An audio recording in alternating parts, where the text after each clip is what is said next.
मलाई सर बढुवा गरिदिनु पर्यो भने चाहिँ नआउनु है मेरोमा चाहिँ, यो चाहिँ बन्द है। मलाई सर अनि त्यो नाकामा चाहिँ मलाई राख्नु पर्यो, सरवाह गरिदिनु पर्यो भने फेरि नआउनु मेरोमा, स्पेसली नाकाहरूमा। यो पनि मेरो ठाउँमा नआउनु होला, किनभने त्यहाँ चाहिँ सरवाह हुँदैन, तपाईँ अर्कै ठाउँमा सरवाह हुन्छ डेफिनेटली चाहिँ हो। त्यो भयो भने चाहिँ है यो हामीले सिस्टम अनुसारमा हामीले यसको प्लानिङ गरेका छौँ सरवाह बढाएको कुराहरूमा। त्यही भएर तपाईँले अबदेखि ढोका ढकढक्न कसैको ढोका ढकढक्नु पर्दैन।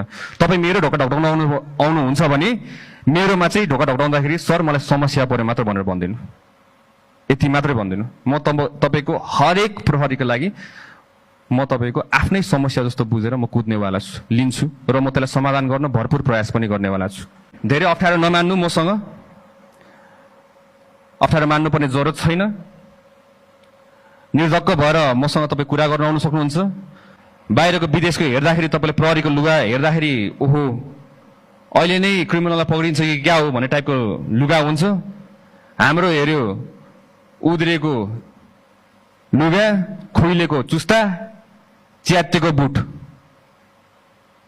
We are going to change this, we will be changing this. यसलाई पनि परिवर्तन गर्छौँ हामीले। यसलाई पनि हामीले के गर्छौँ भन्दाखेरि चाहिँ राम्रोसित पुलिसलाई हेर्दाखेरि त्यो छुट्टै लेभलको रेस्पेक्ट आओस्। एसटिएफ को पनि मैले हेरिरहेको छु, तपाईँको नर्मल जस्तो देखिरहेको छु मैले। त्यहाँ मेरो अगाडि हिँड्ने टिमहरू पनि अलि हेर्दाखेरि पनि हेरोस्, देखोस् न तपाईँको ओहो एसटिएफ खतरा पुलिसहरू रहेछ। उहाँहरू त फुल्ली ट्रेन्ड, इक्विप्ड। दङ्गा नियन्त्रण गर्न जाँदाखेरि दुईटा हात दिएर पठान्छ। कसरी गर्ने दङ्गा नियन्त्रण? तर दुईटा हातले आन्दोलन रोक्न सकिँदैन हजुर। हामीले माथिबाट निर्देशन दिँदै गर्दाखेरि तल्लो दर्जाको हाम्रो कर्मचारीहरूले कति रिस्क बेहोरेर तपाईँको अगाडि उभिनुपर्छ, ज्यान धरापमा राखेर हुनुहुन्छ। At least we need to equip them.